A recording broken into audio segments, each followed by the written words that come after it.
Good evening everyone. Warm welcome to Regulatory Bodies YouTube channel by Textbook. My name is Madhav Sir. I welcome you all in the next session. We call it as Maha Marathon for Finance. So if you are going to appear for SEBI Grade A examination, you know this very well that many questions are going to be asked in paper 2 from finance itself, and keeping that in mind, I have been taking multiple sessions on regular basis so that I can prepare you well for your finance section. And today we have a marathon where we will be discussing many important questions related to finance itself. Okay, so before we start, may I have a reply in the comment section that everything is fine, we are audible, good to go, so that we can begin the discussion. एक बार जल्दी से comment section में बता दीजिए कि क्या मैं audible हूँ, visible हूँ, everything is fine, ताकि बिना किसी देरी के आज के सेशन की शुरुआत करें. Quickly everyone.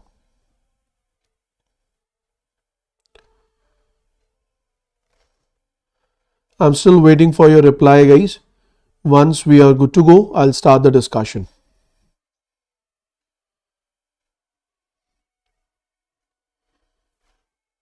Good to go? Okay. So let's get started with the first question of the evening. But before I start, guys, if you want to download the PDF of this particular session, that is available on my Telegram channel. Do not forget to join this particular channel if you are looking forward to download the PDF, and if you want more updates regarding your finance preparation for different exams, because finance is something which is asked in almost all the regulatory bodies exams, as well as in most of the banking exams as well. So it is something which you cannot miss, and I would request you, please prepare really very well for this particular section, which is going to help you a lot. ठीक है जी, shall we begin? Shall we begin? Okay, fair enough. Here we go with the first question of the evening. Before I start, if you haven't hit the like button, I would request you quickly hit the like button so that we can start the discussion. पहला question आज की शाम का ये रहा आपके सामने. It's related to NABFID. It is a latest All India Financial Institute which has been set up by Government of India for the development of infrastructure in the country, or it is an institute which provides financial assistance for the infrastructure projects in the country. अब उसके basis पे I have come up with a question for you all, and I'm pretty sure this question is going to be really very helpful for everyone. So before I start the discussion, I think the audio video is fine. I think the audio video is absolutely fine. उसमें कोई problem नहीं है, क्योंकि I'm seeing that sometimes the screen is getting blur. I hope all good, guys. चलो ठीक है जी, अगर सब सही है तो बिना किसी देरी के आज के सेशन की शुरुआत करते हैं. So be with me. Here we read the first question. Which of the following statement about NABFID is most accurate? Most accurate का मतलब बाकी सारी statements they are close, but you have to find out the most accurate one. NABFID is a commercial bank established under Banking Regulation Act. Tell me guys, NABFID क्या एक commercial bank है? नहीं sir, it's not a commercial bank. It's a development bank. And if it is a development bank, the answer or the first option which talks about the commercial nature of this particular institution is absolutely wrong. अगला point क्या कहता है? अगला point कहता है कि sir NABFID primarily provides short-term working capital to micro enterprises. Short-term working capital to micro enterprises. Is that a case? No, sir, it is not providing short-term working capital to the micro enterprises. That is also not correct.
Just a second, guys. I'm also checking the same.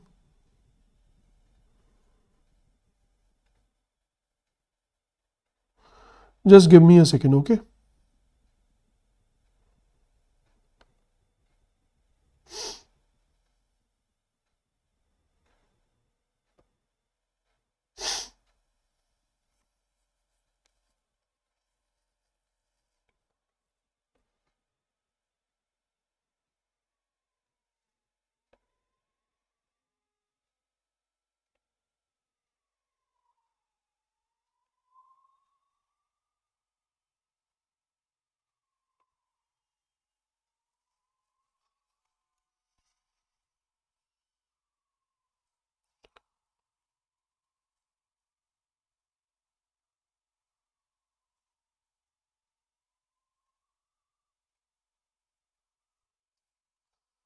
Is it fine now?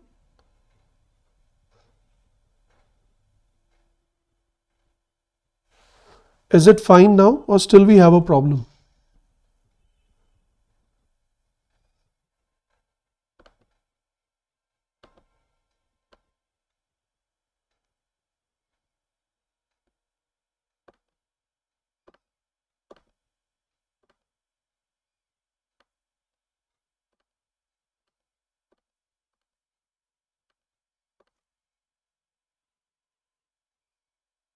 Still there? Okay.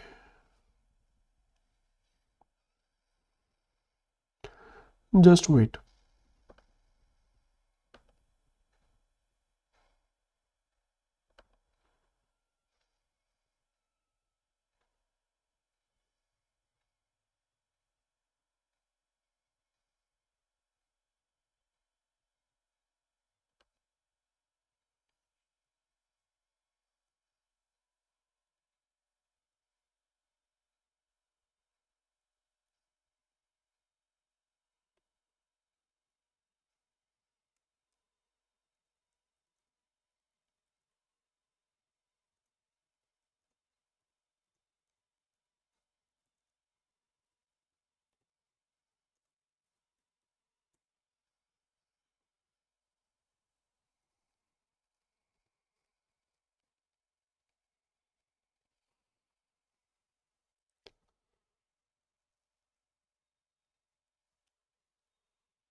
Guys, please wait for some time. I've asked the team to check it. Let it be checked by the team. Once it is sorted, then we'll begin.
Is it fine now? I think now it's absolutely fine, guys.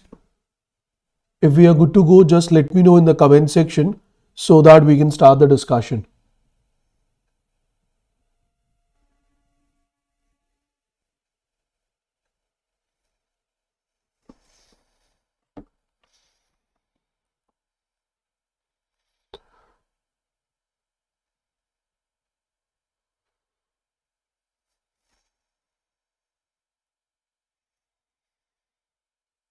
Guys, can I have a reply in the comment section, please? Audio, video, everything is fine? Good to go?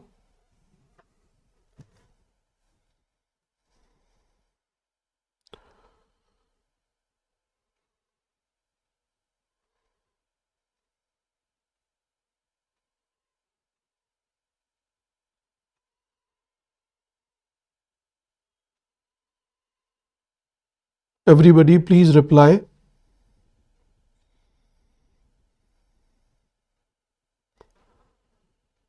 Good to start. Okay, fair enough. So let's get started. So coming back to the first question again. So in the first question, as you can see, we were talking about NABFID. So in case of NABFID, we need to understand few things. Please pay attention on the screen.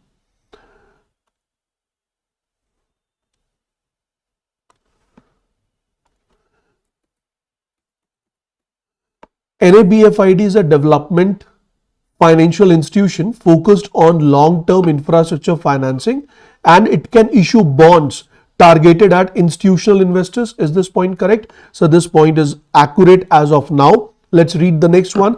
NABFID has replaced NABARD. No, sir, it has not replace NABARD. Rather, NABARD has a different function to perform. So it has nothing to do with NABARD. NABFID lending is restricted only to state government. No, sir, that is also not correct. It's not the case that NABFID is providing a loan only and only to the state government. It is providing loan to the infrastructure institutions, or it is providing loan for infrastructure projects across sectors and structures. It is not limited to state government. Remember that. ठीक है जी, clear हो गया. Moving on to the next question. So answer will be C option. Next question says, which statement best describes RBI's role regarding payment system in India? इनमें से कौन सा ऐसा system है जो कि बेस्ट डिस्क्राइब करता है आरबीआई के रोल को regarding the payment system in India? तो इस पॉइंट का आंसर क्या होगा, ध्यान से देखें. RBI only issues currency and has no role in the payment system policy. This is wrong. RBI issue currency, that is fine, but RBI has a active role in payment system of the country as well, so that is wrong. RBI is the primary regulator for payment system, promotes safe and efficient modes and publishes indices such as digital payment index. That is absolutely correct as of now. अभी तक B option correct लग रहा है. RBI directly operates retail payment services like UPI. No sir, UPI is operated by NPCI, not by RBI, so that is wrong. Moving on to the next one.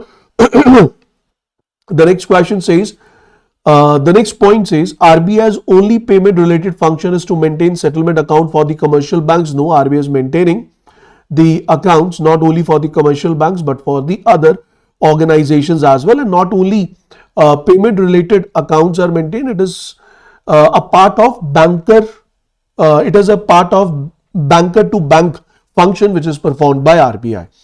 अगला point है, RBI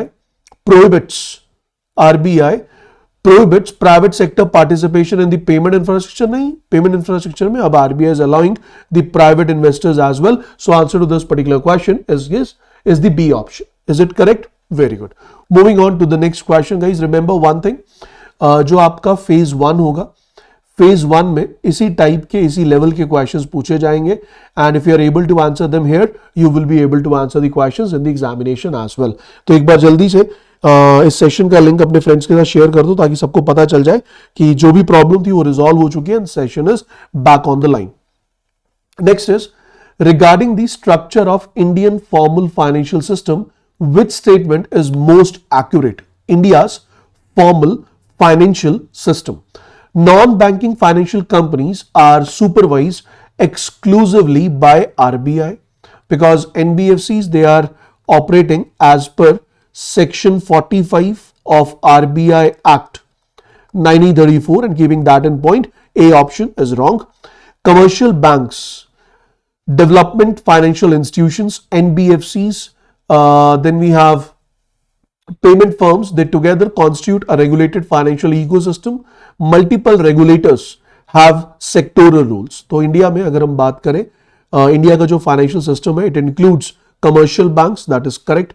It includes NBFCs, that is correct. It includes payment firms, which together are regulated by multiple regulators, where we have RBI, we have SEBI. These points are correct. So as of now, I would say B statement is correct. लेकिन उससे पहले, before I conclude, let's go with the other statements as well. All financial intermediaries fall under single unified regulator in India. नहीं. अगर मैं बात करूं account aggregator की, it is under RBI. अगर मैं बात करूं stock brokers की, it is under SEBI. So that is not correct. Public sector banks are regulated by RBI. Cooperative banks are outside the supervision of RBI. ये point एक हद तक सही है. क्यों एक हद तक सही है, इस पॉइंट को प्लीज ध्यान से समझिएगा. Cooperative banks are supervised by NABARD, ठीक है, but this supervision authority is given to NABARD by RBI only. तो RBI ने कहा I will be regulating it, but NABARD is an organization which is looking forward for development of the agriculture sector, development of the rural sector. तो RBI ने कहा कि भैया इनको आप सुपरवाइज करो, it's okay, but that doesn't mean that it is outside the preview of RBI. RBI has the power to supervise it, but RBI has given it to NABARD for efficient operations. So keeping that in mind, only one statement is correct out of the all, that is the B statement. ठीक है जी, clear हुआ point? Clear हुआ point? Is it correct? Moving on to the next question now. What does the next question says? The next question says choose the most accurate statement about Small Industrial Development Bank of India.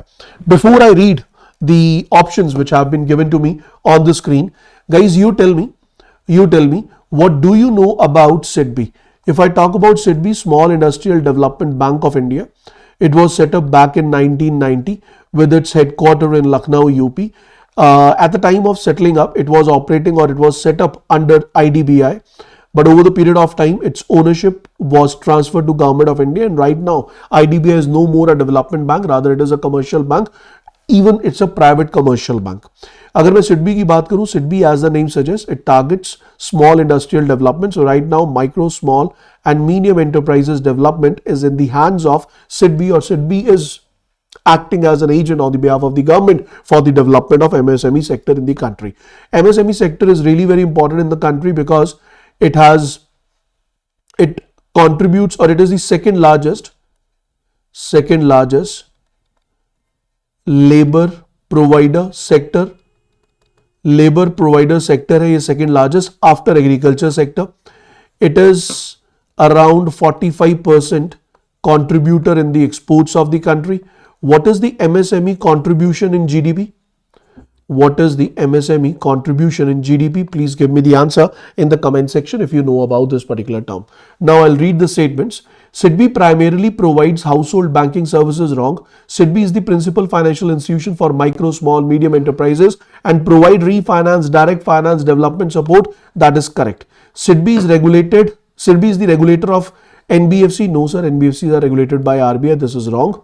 SIDBI sets national monetary policy for MSME lending. National monetary policy for MSME lending. So monetary policy एक ही institution है, वो है RBI जो set करता है. उसमें SIDBI specifically अलग से कोई मॉनेटरी पॉलिसी MSME के लिए सेट करे, that is no rule in the country.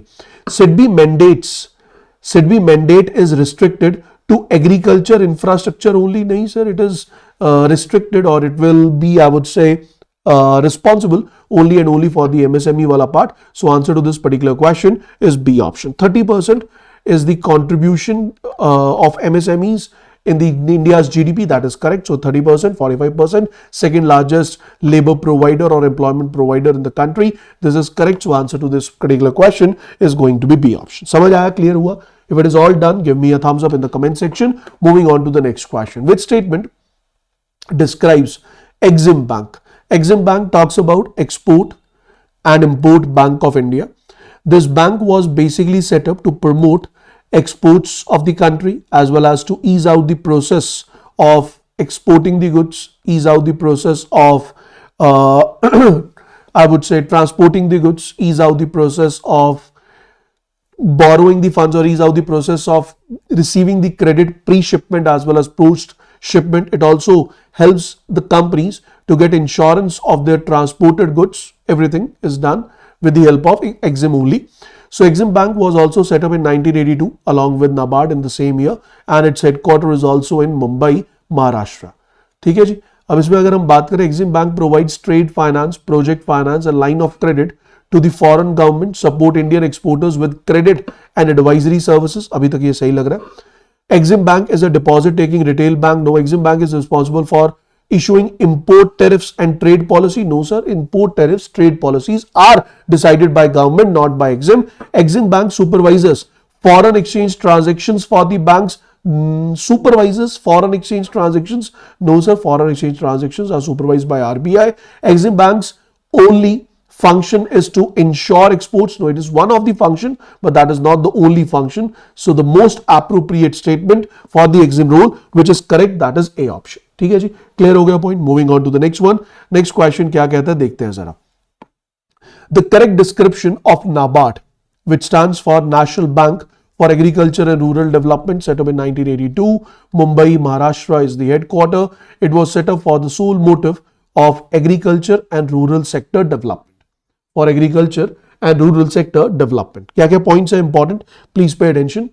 NABARD regulates and supervises all commercial banks in India. No sir, these commercial banks, they are regulated by none other than RBI. NABARD provides refinance and developmental credit to rural financial institutions, support rural infrastructure and promote financial inclusion in the countryside, that is in the rural area. This is correct. NABARD operates in rural areas, or NABARD focuses the rural areas. NABARD is not India's central bank. NABARD exclusively ensure deposits in the primary agriculture credit societies. That is not correct. The insurance of public deposit in the commercial banks and the other banks is done by DICGC. Now I have a important question for you. Guys, tell me, primary agriculture credit societies में जो public का deposit है, is it insured by DICGC or it is insured by cooperative banks? Give me the answer. Is it insured by DICGC or it is insured by cooperative bank? Do give me the answer in the comment section. Answer is question का क्या बनेगा? That will be B option. Next, which statement is most accurate about National Housing Bank? National Housing Bank is India's apex regulator for non-banking financial companies. No, it is RBI.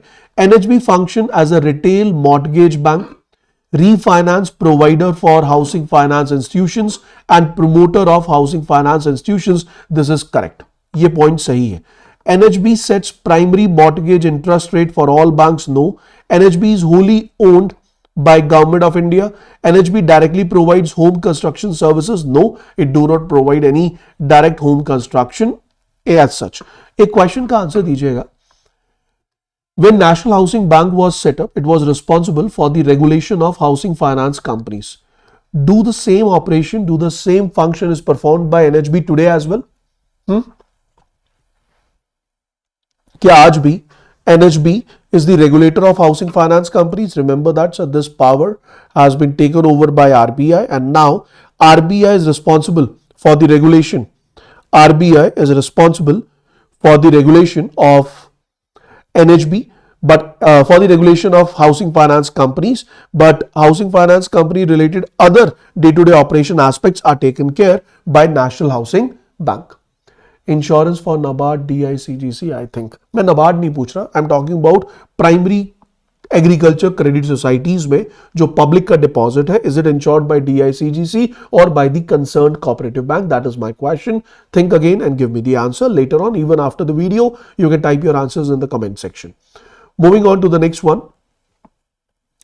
Which recent development about NABFID is accurate? NABFID has no power to issue bonds in the domestic market. NABFID के पास power नहीं है to issue bonds in the domestic market. Is this point correct? नहीं sir, this point is absolutely wrong. NABFID can raise the funds. NABFID has power to issue the bonds in the domestic market, so this is wrong. NABFID bond issue करके पैसा raise करता और उसी raised funds को infrastructure projects में invest करता. NABFID planned large bond market borrowings in the financial year 2024-25 to fund infrastructure lending targets. Is it correct? Yes sir, this is absolutely correct. NABFID ने huge chunk of money market से borrow किया by issuing the bonds, and that amount was again reinvested, or that amount was basically utilized for the infrastructure development in the country. NABFID exclusively finances social welfare and not infrastructure. गलत हो गया.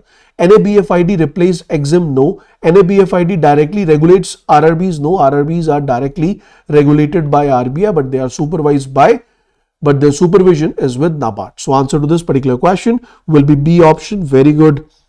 Isha Raj, Rajvardhan.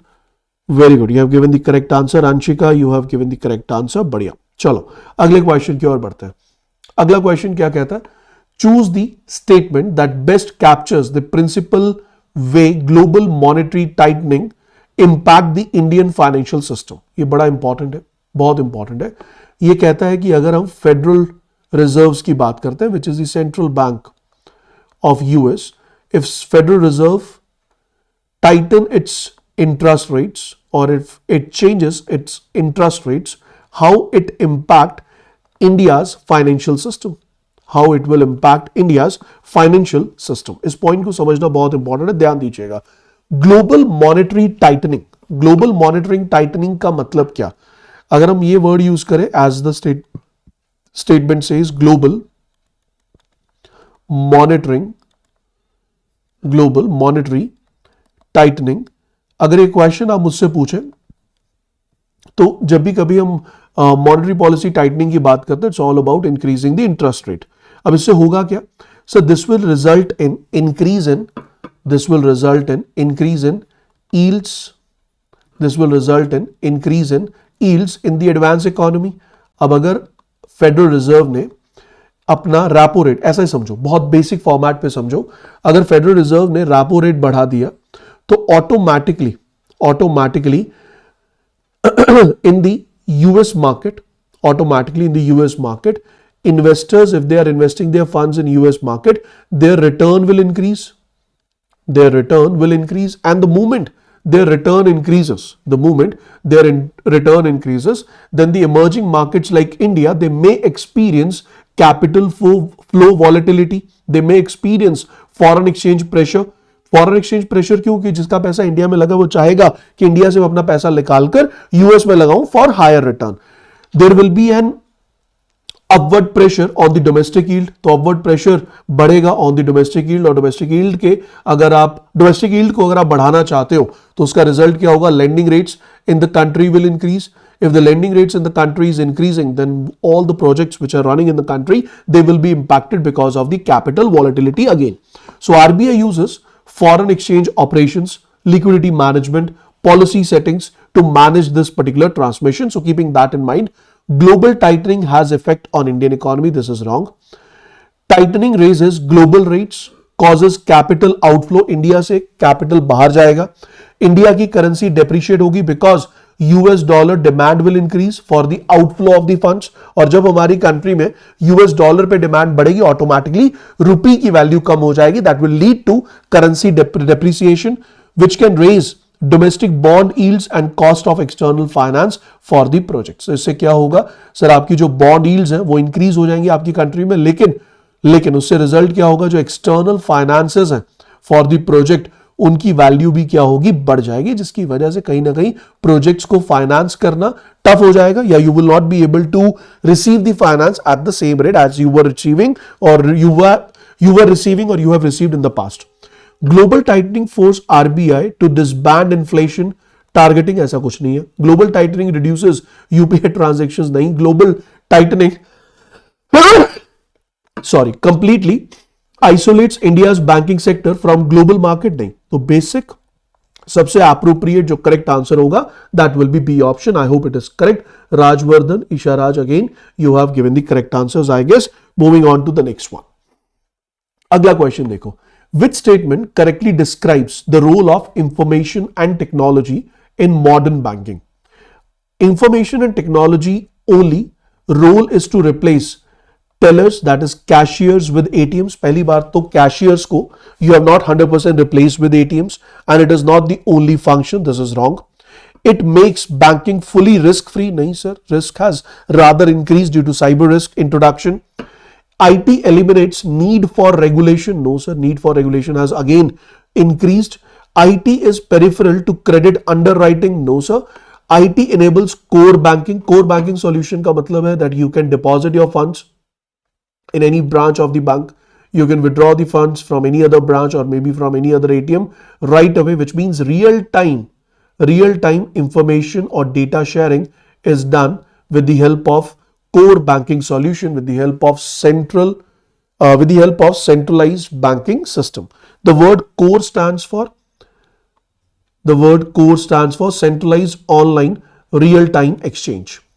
So real-time payments are possible. Risk analysis is possible. KYC and anti-money laundering automation can be done. Customer channels, all essential to operational resilience and financial inclusion. This is the outcome, or this is the benefits of IT introduction in the banking sector. So B option is correct. अगला देखो. Which statement best explains NBFC supervision in India? NBFCs, they are unregulated.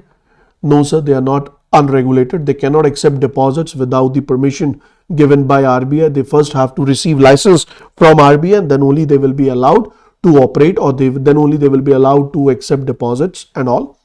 RBI regulates NBFC. Yes, sir. RBI is responsible for the regulation. RBI imposes capital, liquidity, and governance requirements on NBFCs. Correct. The degree of regulation depends on the NBFC type and systematic importance. This is absolutely correct. अगर आपको याद हो, अब RBI has come up with scale-based regulation for NBFC. Say yes or no. Scale-based regulation for NBFC, and in case of scale-based regulation of NBFCs, we have base layer. Base layer include all the non-deposit taking NBFCs with asset size up to 1000 crores. और अगर आपका asset size 1000 crore से ज़्यादा, then you will fall in the category of medium layer. Deposit taking NBFCs regardless of their asset size plus non-deposit taking NBFCs with asset size greater than 1000 crores, they will be the part of medium layer. Then we have upper layer. In case of upper layer, we have the top 10 NBFCs of the country, and lastly we have the top layer which is idly empty, लेकिन RBI can include जहां RBI को लगे कि any NBFC can have a systematic risk impact. Systematic importance का मतलब है कि अगर एक NBFC फेल हुआ तो उसके फेलियर से you can witness a failure of the entire economy or maybe an entire complete banking or NBFC sector. That is systematic importance. SEBI is the sole regulator of all NBFCs. No NBFC must follow Basel III capital rules for bank. Exactly नहीं. अगर मैं इसमें एक simple example दूं, capital adequacy ratio for banks is 9%. But for NBFCs, as decided by RBI, it is 15%, it is not 9%. तो वो exactly same नहीं है, that is wrong. NBFC cannot participate in digital bank payments. Sir, NBFCs digital payment में participate कर सकता है, but it cannot participate in the payment and settlement system. It cannot participate in the payment and settlement system. So answer is going to be which option? That is the B option. Absolutely correct. जिन्होंने correct answer दिया. अगला question. Which statement reflects recent unified payment interface developments, that is UPI development? UPI volume have plateaued and are negligible. क्या UPI का volume बहुत कम है या फिर negligible है? नहीं सर, इसका वॉल्यूम तो बहुत ज़्यादा है, इतना ज़्यादा है that India is not only the nation with largest number of digital payment performing country in the world, rather India is performing around 48% of the world's digital payments. So that is a impact, that is a volume level. UPI monthly volume has crossed 20 billion in August 2025 and annual UPI volumes have grown massively year on year basis. NPCI and DigiPay dashboards record activity. This is correct. The UPI is regulated and operated by NPCI, not RBI directly. UPI transactions are banned for micropayments. No sir, they are basically used in India for micropayments only. UPI is the only payment rail in India. No sir, इसके अलावा और भी RTGS, NEFT, IMPS जैसे methods है. So answer to this particular question will be B option. अगला, RBI issue करता है digital payment index. उसके कॉन्टेक्स्ट में कुछ पॉइंट्स हैं जो मैं आपके सामने लेकर आया हूं. तो अगर हम डिजिटल पेमेंट इंडेक्स की बात करें, I am pretty sure you must have heard about digital payment index. What is it all about? So please pay attention. RBI has started publishing the digital payment index, and digital payment index is published with 2018 as the base year with a score of 100. To track the digital payment adoption. It is an aggregate index across multiple dimensions which include reachability, which include availability, performance and whatnot, and it is published by RBI. इस context में अगर हम देखें क्या क्या points correct है. A measure of digitalisation of payment across the country. Higher index indicates deeper digital payment penetration. This is correct. A regulator capital ratio, no. A measure of bank's profitability, no. An index computed by NPCI, no. A consumer price index for digital goods, no. That is incorrect. अब यहाँ पे मेरे पास एक question बन जाता which I would like everyone to answer. What is the current score of DPI, or what is the latest DPI score? What is the latest DPI score? Any idea guys? मैंने पढ़ाया है finance current affairs के session में बहुत बार इस term के बारे में हमने बात की, but anyone can give me the answer. Anyone can give me the answer. अगर हमसे कोई पूछे what is the latest DPI score, what will be your answer? Any idea, anyone? सोचिए and then give me the answer. चलो मैं बताता हूं. This index is published on semi-annual basis. It's a semi-annually published index with base year 2018, specifically March 2018, जिसका score रखा गया 100 as per the latest data. As per the latest data, अगर हम latest data की बात करें तो latest data में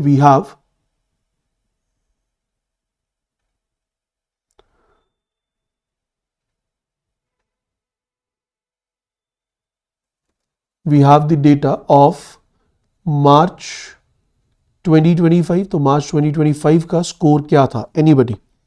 March 2025 का score is absolutely given in the comment section.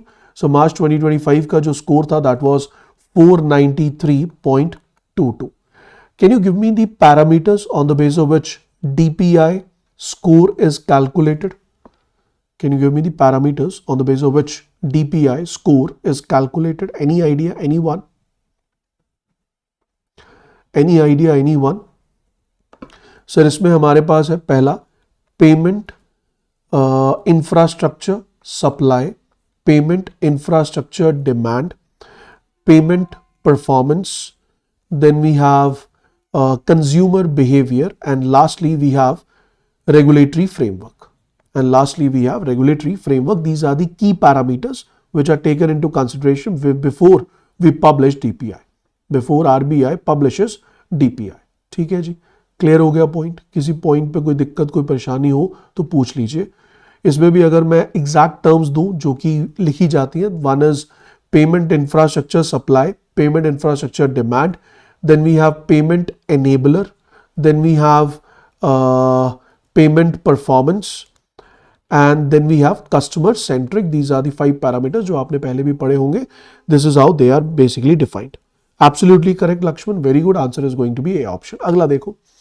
Which statement is correct about regulation of housing finance companies? Regulation of housing finance companies के context में इनमें से कौन सी statement correct है? Housing finance companies are solely regulated by NHB, not by RBI. Wrong. Now they are regulated by RBI, not by NHB. So keeping that in mind, A option is correct. The next is RBI took over the regulation and supervision of HFC from NHB in 2019. NHB continues promotional functions. NHB continue promotional functions. This is correct.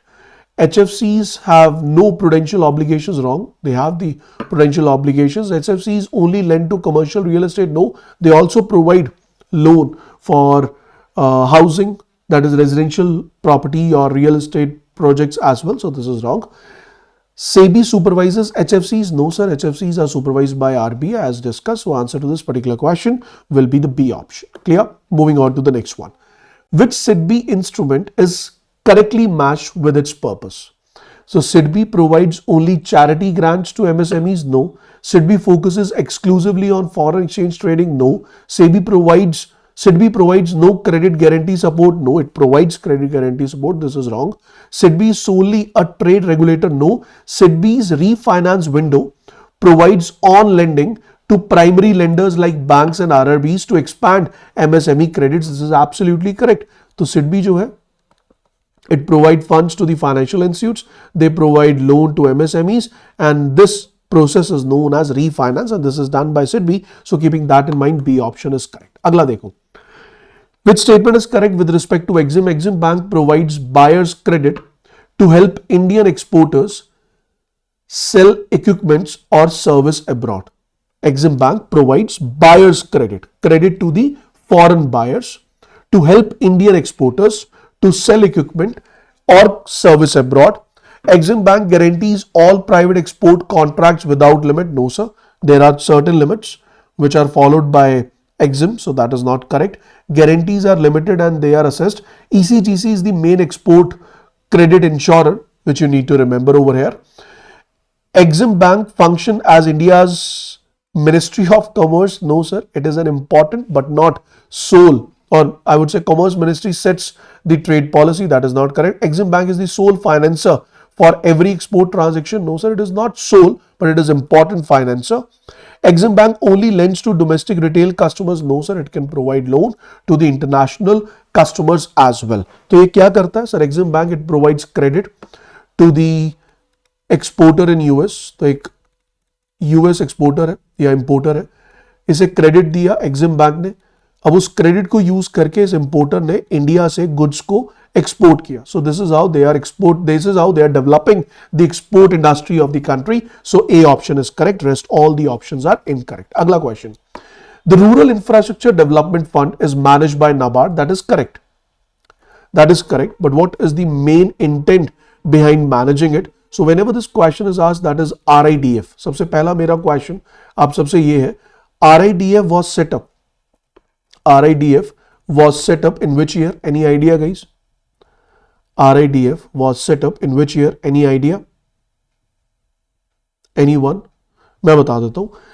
Government of India has created RIDF in 1995-96. This is the first point which you need to remember. And it was set up with an initial capital of 2000 crore rupees. As of 2023-24, I have a data which I remember. As of 2023-24, cumulative allocation for this particular, cumulative means total allocation for this particular fund has reached to a value of 4,98,411 crore rupees, including 18,500 crores which were under the Bharat Nirman, Agla point hai, at present there are 39 eligible activities for which you can borrow the funds from RIDF.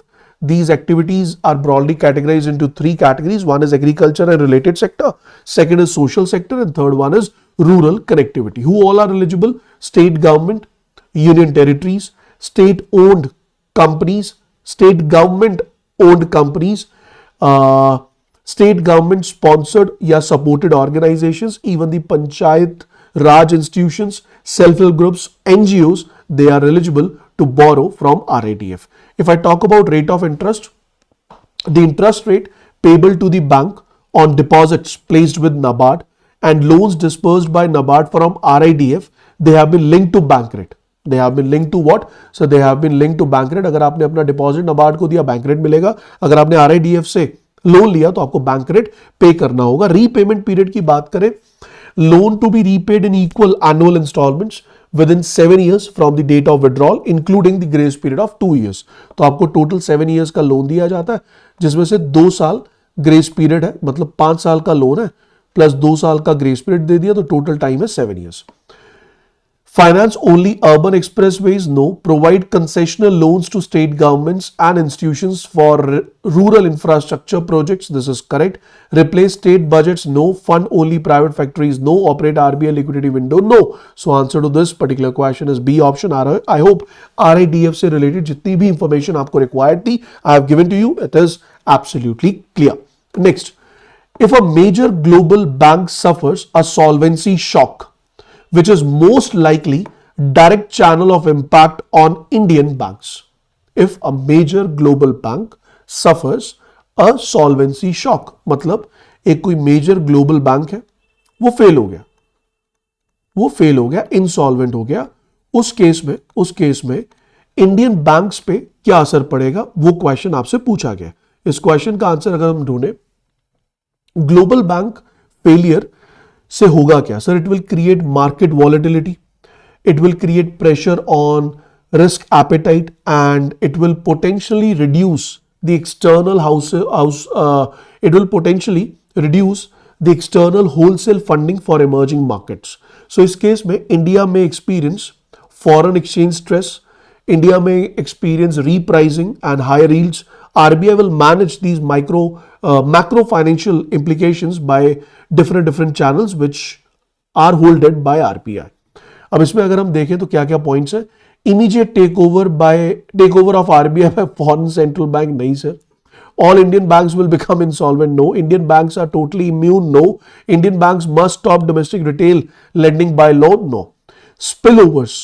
स्पिलओवर्स का मतलब impact, जो impact आएगा Indian market पे, तो जो spill over है via global financial market, that is sell off in bonds और sell off in equity markets, possibly tightening of external funding, risk repricing. Indian banks, they face higher funding cost and market volatility. This is correct. So answer to this particular question is none other than B option.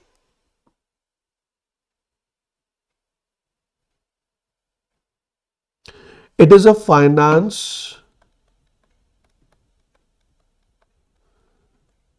topic for your paper 2. But some of the current affair questions are also discussed from finance, which will help you in your GS which will help you in your paper 1 as well. तो आप देख लीजिए, कुछ questions paper 1 के लिए helpful है, लेकिन major questions they are focused, keeping in mind paper 2 students. Next, under the insolvency and bankruptcy code, information utilities are what? तो under the insolvency and bankruptcy code, which was introduced back in 2016, what are these information utilities? Information utilities की अगर हम बात करें, these utilities they were created to reliably store and authenticate financial information, जैसे कि loan contract, default notices and whatnot, basically to speed up the IBC process, that is insolvency and bankruptcy process. Their records reduce disputes over claims. इनके records की वजह से जो dispute है over the claims will reduce. तो पहला point, they are optional shops with no statutory role. No sir, this is wrong. IU have statutory recognition and operational role. This is wrong.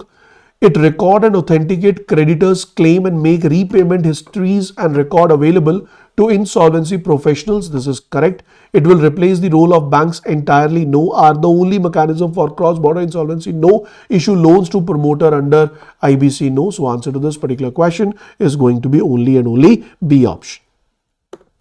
Next, which is the best description of NPCI and RBI role in the retail payments? NPCI operates retail payment systems such as UPI, IMPS. RBI governs and supervises payment ecosystem, issues policies and oversight. Correct. NPCI is not a department of RBI, it's an independent organization which is not a department of RBI. Remember that NPCI is a private non-profit umbrella which is owned by bank and other stakeholders. Next is NPCI sets monetary policy. No sir, it is set by RBI. RBI operates UPI day to day. No sir, NPCI operates it. NPCI is responsible for banking license. No sir, banking license are provided by RBI, not by NPCI. So Anshika is correct, Lakshman is correct. A option is the correct answer for the given one. अगला question देखो, NABFID tools to catalyze private capital into infrastructure include what? Private capital into infrastructure include what? Private capital मतलब आपकी और मेरे funds को कैसे infrastructure development के लिए यूटिलाइज कर रहा है. So NABFID is expected to use mechanism such as partial credit enhancement, such as co-financing and bond market issuance to crowd in private capital for infrastructure projects. So it has a catalytic role which increases the investors' comfort कि भैया directly investors अगर infrastructure project में पैसा नहीं लगा रहे हो NABFID के थ्रू लगा लेंगे. So it's provisions of partial credit enhancement, concessional finance to make projects investable for markets. This is correct. So A option is the correct answer. Next, which statement best captures the regulatory challenge with fast growth for non-bank payments and fintech? तो इनमें से कौन सा reason है which best captures the regulatory challenge? कि क्या regulatory challenge है with the fast growth of non-bank payments and fintechs? तो अगर हम इस पे बात करें, पहला point says rapid innovation reduces. No sir, rapid innovation increases. Rapid innovation increases the operational risk. This is wrong. Innovation increases scale and convenience but raises operational and cyber security, data protection, systematic concentration risk. Regulators must balance innovation and consumer protection. This is correct. So answer to this particular question would be your B option. Got it, guys? Moving on to the next one. अगला question देखो क्या कहता है. Which statement correctly describes a type of RBI liquidity operations used to manage system liquidity? ध्यान से पढ़ो कि इनमें से कौन सी स्टेटमेंट है जो करेक्टली बताती है RBI liquidity operations used to manage system liquidity. अब आरबीआई कैसे सिस्टम लिक्विडिटी को मैनेज करता है उसके पॉइंट ऑफ व्यू से कौन कौन से पॉइंट्स करेक्ट हैं. पहला point, RBI use only printing of currency to manage liquidity. No, because RBI can not print unlimited currency, that is not allowed. RBI may buy government bonds under open market operations. RBI may increase or decrease the repo rates. RBI may conduct INR dollar swaps to inject or absorb liquidity in the market. As per the recent announcements, large bond purchases and swap operations have been done by RBI to increase the liquidity or to increase the rupee liquidity in the market. So keeping that in mind, B option is correct. Rest all the options are wrong. Moving on to the next question. Under SARFAESI Act, SARFAESI stands for Securitization and Reconstruction of Financial Asset and Enforcement of Security Interest. A secured creditor can always seize property unilaterally without notice. नहीं sir, अगर आपने loan दिया और it's a secured loan, you cannot seize the property without notice. SARFAESI Act कहता है कि once your loan has been declared as NPA, bank will issue a notice with a validity of 60 days.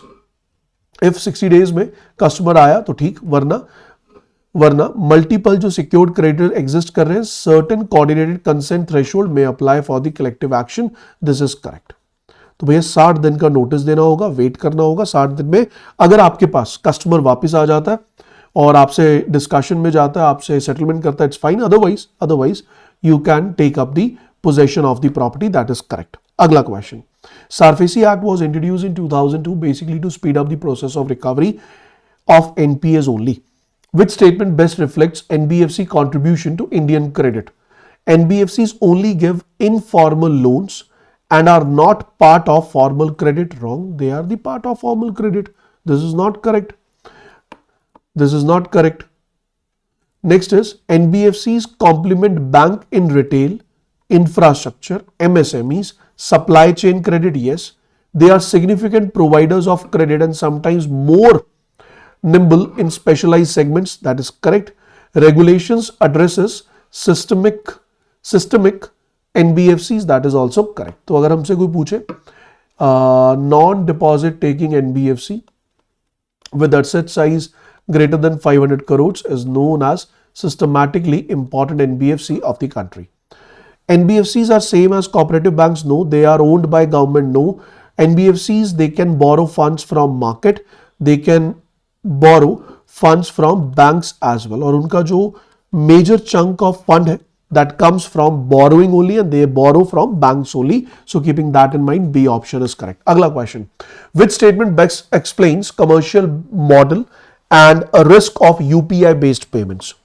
UPI charges uniform high merchant fees like card network and has no settlement risk. Is this point correct? Is this point correct? नहीं. UPI merchant fees are typically lower than the card intercharge. तो जो आपके card के intercharges है उससे कम होगी fees. So this is wrong. UPI provides interbank instant clearing via NPCI. Correct. Merchant benefit from low fees and interoperability. Correct. But concentration risk, which means few payment system providers or prepaid payment infrastructures or institutes like PhonePe are there. और अगर PhonePe जैसे कुछ ऐसे institutes है which are majorly capturing the market, अगर इनमें से कोई एक फेल हो गया या किसी ने कोई गलत प्रैक्टिस की, it is going to impact the entire market. That is concentration risk. That is correct. And operational outage as well as fraud are risk to supervise. That is correct. So answer to this particular question will be B option. Absolutely correct. अगला देखो, which is plausible mechanism by which US Treasury yield moves influence Indian government bond yields as well. देखो जरा कि sir ऐसा कौन सा mechanism है जिससे ये ट्रांसमिशन हो सके. तो याद रखना, जब भी कभी ग्लोबल रिस्क की हम बात करते हैं, when global risk free benchmarks like US treasuries rise or fall, investors asset allocation and emerging market risk, they both adjust themselves. So this can change the demand for Indian sovereign bonds. तो अगर Indian sovereign bonds की demand कम हो जाएगी तो उसकी yield पर effect होगा, उसके फॉरेन एक्सचेंज पे इफेक्ट होगा, और आरबीआई उसमें इंटरवीन करेगा थ्रू ओपन मार्केट ऑपरेशंस और फॉरेन एक्सचेंज स्वैप्स. तो उसके बेसिस पे no channel exist wrong, global benchmark yield shift investor required returns, correct, foreign investors rebalance, correct, leading to capital outflow or inflow, correct, affecting INR and domestic yields, correct, local central bank operations modulate pass through, correct. तो answer to this particular question is B option. अगर ऐसा होगा तो ये सारी चीजें India में देखी जाएंगी. Moving on to the next one, which statement best captures the relationship between fintech और IT and financial inclusion. Fintech और फाइनेंशियल इंक्लूजन का बेस्ट रिलेशनशिप कहां कैप्चर हो रहा है? Digital channels like mobile banking, UPI, Aadhaar, KYC, they have dramatically expanded the access to transaction, correct, basic credit products, correct. However, inclusion requires affordability, digital literacy, last mile infrastructure and consumer protection. तो भैया इसमें जो relationship है, क्या वो A option से best describe हो रहा है? Give me yes or no in the comment section. Give me yes or no in the comment section. yes sir, बिल्कुल डिस्क्राइब हो रहा है कि डिजिटल चैनल क्या कर रहे हैं, फाइनेंशियल इंक्लूजन में क्या चाहिए एंड कैसे इन्हें लिंक किया जा सकता है. Technology alone automatically solves all exclusion नहीं हो सकता. Inclusion reduces need for regulation, बिल्कुल नहीं. IT deployment always increase the cost of services, no. Digital inclusion has made physical branches obsolete, नहीं. कब हुई है? नए डिजी बैंक्स भी आए हैं बट ऑब्सोलीट नहीं हुई है branches. Keep that in mind. Next, a recent regulatory emphasis that India is aligning with this. India is aligning with, अच्छा, a recent global regulatory emphasizes that India is aligning with. सबसे पहले point पे अगर हम बात करें, India के context में बात हो रही है.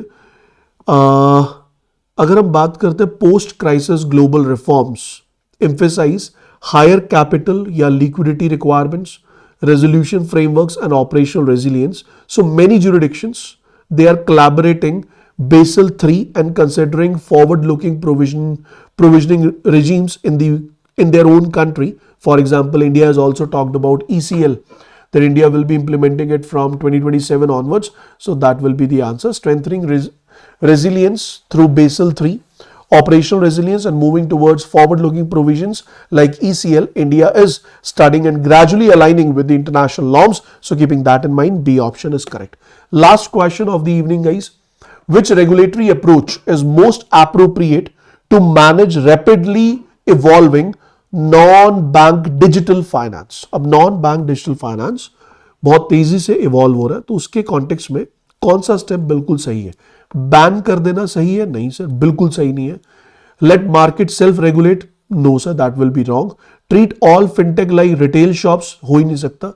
Force every fintech to become a bank immediately? Not possible. Calibrated regulation allows sandboxing and scaled pilots. Apply activity-based rules. Strong AML CFT criteria, operational resilience, data protection, supervise systematic players more tightly. That is correct. So this is need to be done, keeping in mind the evolving non-bank digital finance in the world. Got it, guys? Lakshman and Anshika, you have performed really very well for these 30 questions. Same as with Vishali as well. So I hope you are going to do pretty well in your upcoming examination.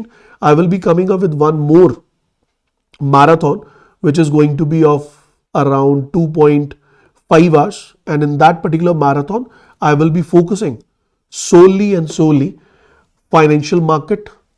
I will be focusing solely and solely financial market, corporate banking governance या corporate governance, as well as alternate investment funds.